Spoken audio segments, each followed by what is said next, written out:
Hello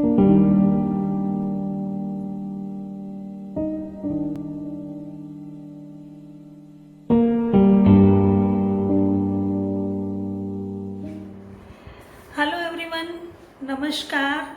मैं अनीता कौशिक कहानी खजाना में आप सबका स्वागत करती हूँ। आज कहानी खजाना की कड़ी में मैं आपके लिए जो कहानी लेकर आई हूँ उसका शीर्षक है शहजादा। शहजादा कहानी के जो लेखक हैं वह कृष्णचंद्र।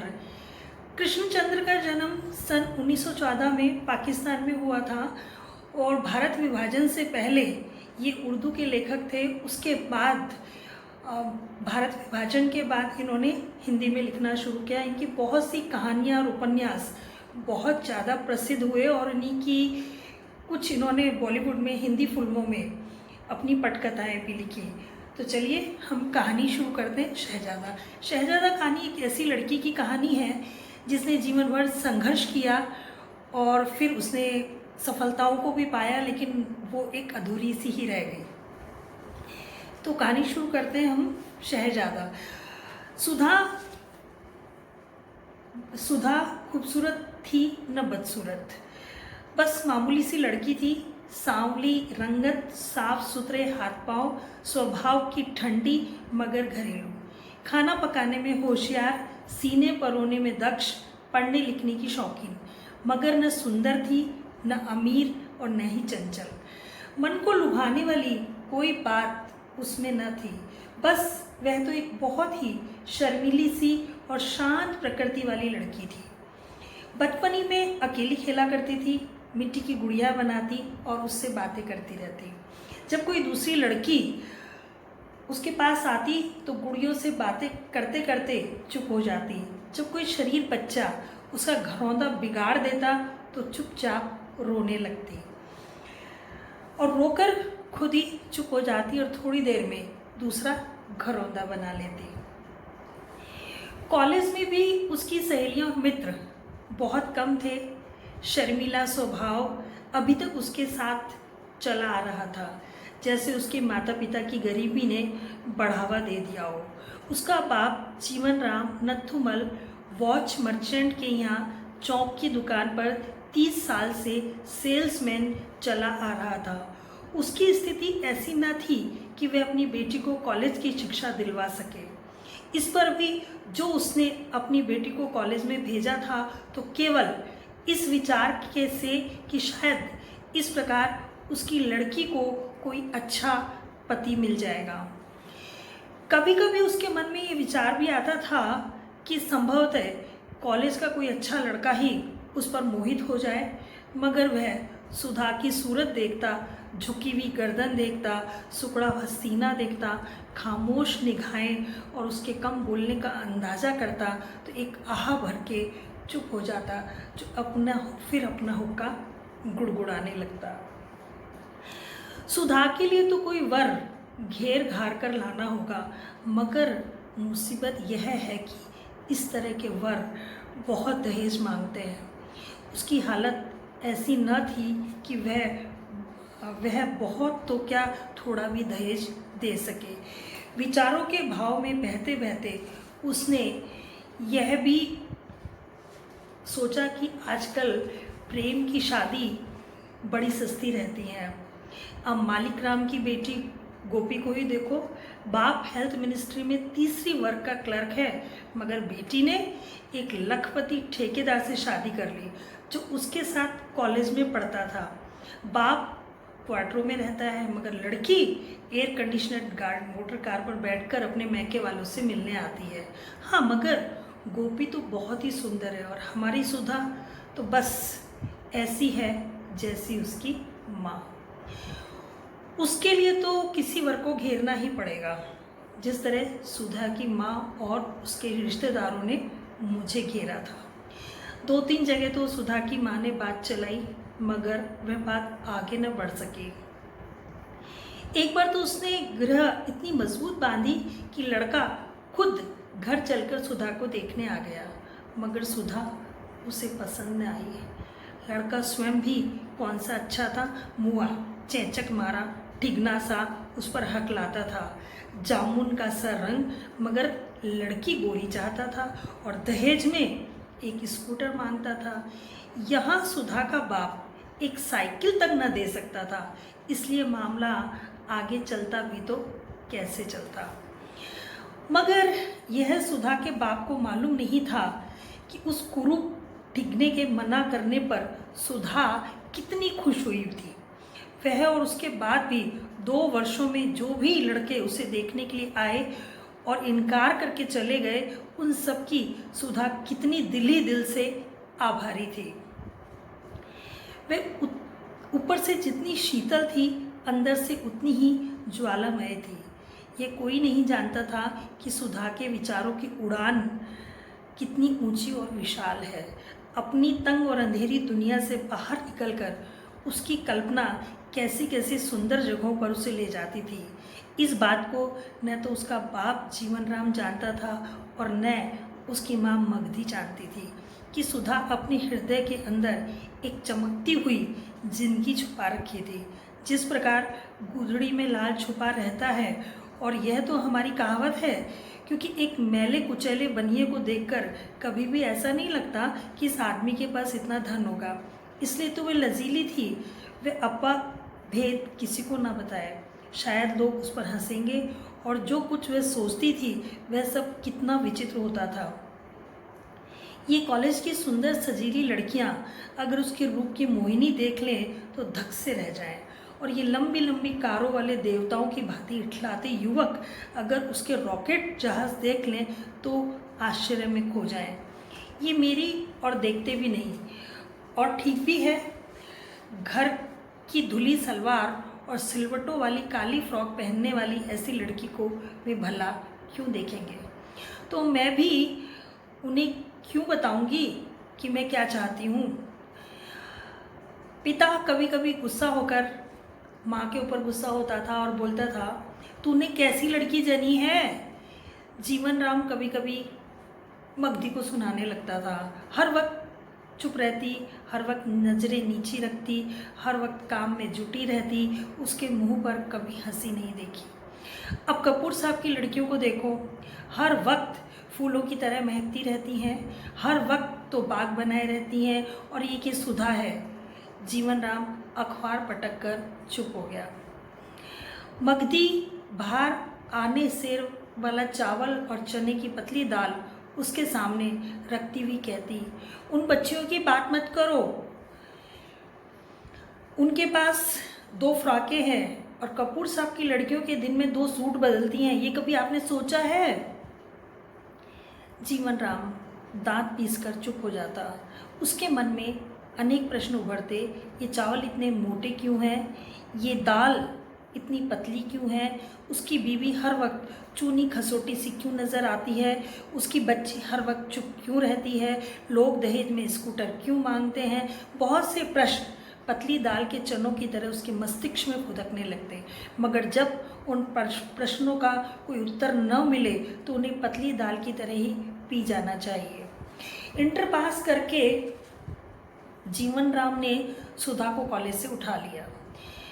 मैं अफोर्ड नहीं कर सकता, उसके अपने साथी तोताराम से कहा, जो सेवाराम वूल क्लॉथ में मर्चेंट के यहाँ नौकर था। वे बड़ी आसानी से यह भी कह सकता था कि कॉलेज में पढ़ाने की मेरी हैसियत नहीं है, मगर हैसियत शब्द कितना सरल और खुला हुआ है, जैसे किसी ने सिर पर 7 जूते मार दिए हों।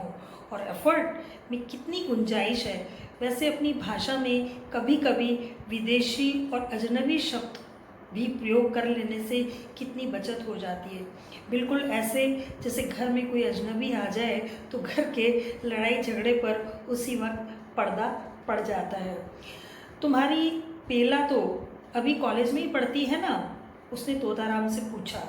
हाँ, तोताराम ने मन खुशी से चहकते हुए बोला, अगले जाड़ों में उसकी शादी होने वाली है। लड़का ढूंढ लिया? जीवन राम ने भरी हुई आवाज़ से पूछा। हाँ, तोताराम कोयल की तरह कूकते हुए बोला, उसने खुद ही अपना वर पसंद कर लिया है कॉलेज में, घर का बड़ा अमीर है। जब तोताराम चला गया तो जीवन राम ने बुरा सा मुंह बनाया और तोताराम की पतली आवाज़ की नकल उतारते हुए बोला, उसने खुद ही अपना घर पसंद कर लिया है। फिर से फर्श पर थूकते हुए बोला, पागल कहीं का। 2 वर्ष और बीत गए।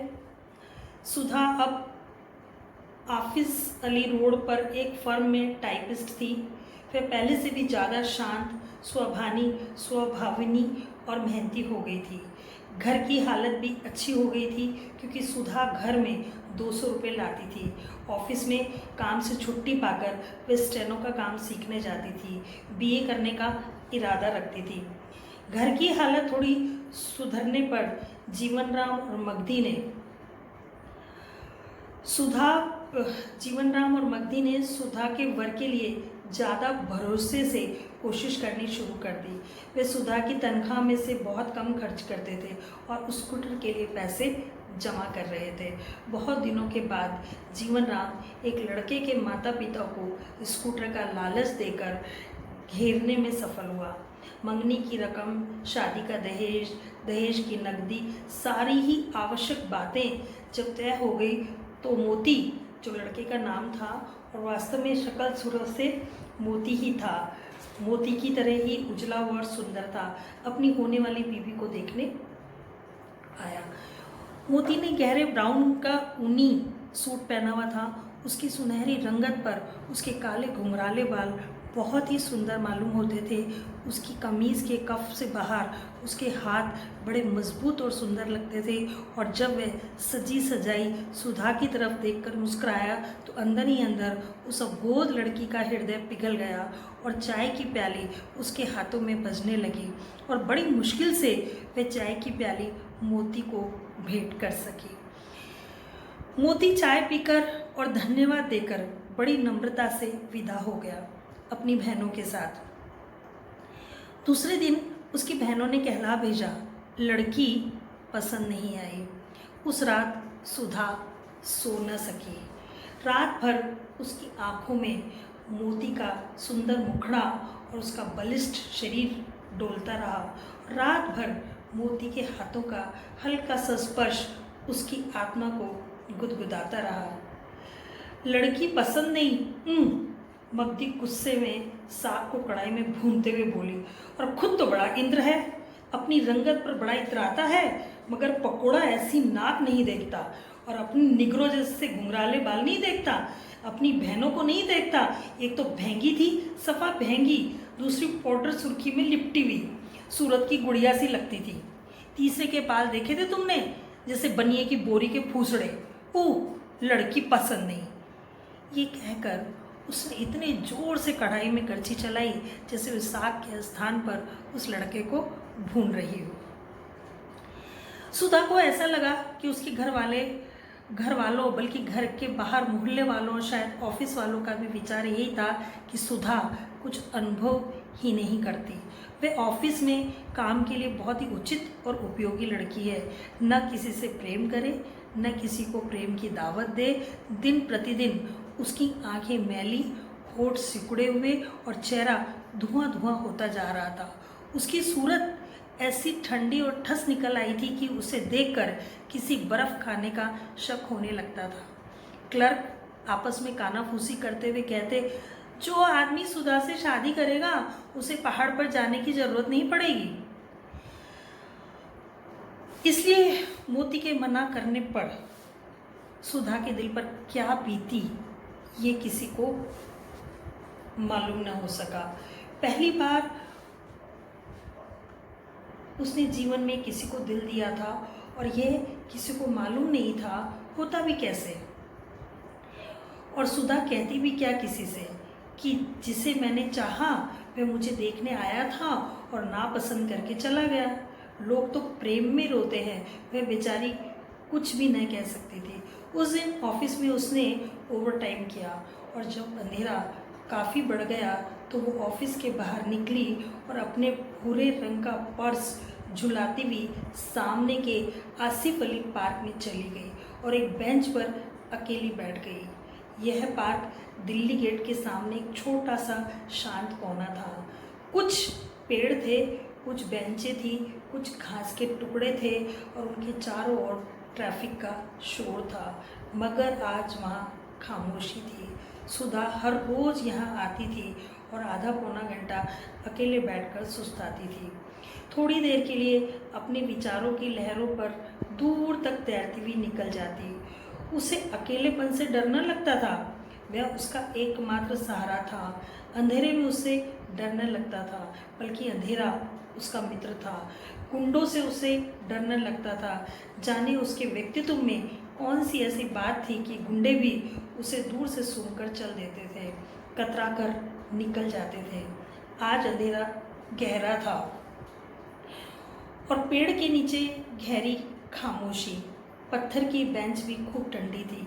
कुछ मिनटों तक सुधा खामोशी से उस बेंच पर बैठी रही, मगर जब उसकी थकान न गई तो वह उठकर पेड़ के नीचे चली गई और तने से टेक लगाकर बैठ गई और आंखें बंद कर ली। अचानक किसी ने उससे कहा, तुम यहाँ क्यों बैठी हो अकेली? सुधा ने आंखें खोली। सामने मोती मुस्कुरा रहा था। वही सुंदर ब्राउन सूट पहने, वही सफ़ेद दांतों और जगमगाती हुई मुस्कुराहट लिए। उसके हाथ उतने ही सुंदर थे। सुधा के गले में कोई चीज़ आकर रुकने लगी। वह बोल न सकी। मोती उसके पास आकर बैठ गया, इतना पास कि उसकी पतलून उसकी साड़ी से छू रही थी। उसने धीरे से पूछा, तुम्हें मेरे मना करने पर गुस्सा आ रहा है ना? सुधा ने धीरे से सर हिलाया। उसकी आंखों में आंसू आ गए। बहुत बुरा लग रहा है ना? सुधा ने फिर हाँ के भाव से धीरे से सर हिला दिया और आंसू छलक कर उसके कपोलों पर आ गए और वह रोने लगी। मोती ने अपनी कोट की जेब से रुमाल निकाला और उसके आंसू पोंछते हुए बोला, मगर इसमें रोने की क्या बात है? हर इंसान को अपनी पसंद या नापसंद का हक है। बताओ, हक है या नहीं? मगर तुमने क्या देखा था मेरा, जो तुमने मुझे नापसंद कर दिया? क्या तुमने मेरे हाथ का फुल्का खाया था? मेरा मटर पुलाव चखा था? क्या तुमने मेरे दिल के दर्द को देखा था? वह बच्चा जो तुम्हें देखती है जैसी मेरी कोख में हुमक कर आ गया था, क्या तुमने मेरे चेहरे का केवल सपाटपन देखा? मेरे बच्चे की सुंदरता को नहीं देखी? तुमने वो हाथ क्यों नहीं देखे जो जीवन भर तुम्हारे पाँव धोते? और वह बटन जो मैं तुम्हारी कमीज़ में टाँकने वाली थी, तुम मेरे शरीर की रंगत से डर गए? तुमने उस स्वेटर का उजला रंग नहीं देखा जो मैं तुम्हारे लिए बुनना चाहती थी? मोती, तुमने मेरी हंसी नहीं सुनी, मेरे आंसू नहीं देखे, मेरी उंगलियों के स्पर्श को अपने सुंदर बालों में अनुभव नहीं किया, मेरे कुंवारे शरीर को अपने हाथों में कांपते नहीं देखा, तो फिर तुमने किस तरह मुझे नापसंद कर दिया था? अरे, इतनी लंबी स्पीच वे कैसे कर गई? इतना सब कुछ वह कैसे कह गई? उसे बस इतना मालूम था कि वह रो रही थी और कहती जा रही थी। उसका सिर मोती के कंधे पर था और मोती अपनी गलती पर क्षुब्ध उसके कंधों पर धीरे धीरे थपक रहा था। उस दिन वह बहुत देर से घर पहुंची और जब उसकी माँ मगदी ने उससे पूछा तो उसने बड़ी लापरवाही से कह दिया, ऑफिस में देर हो गई।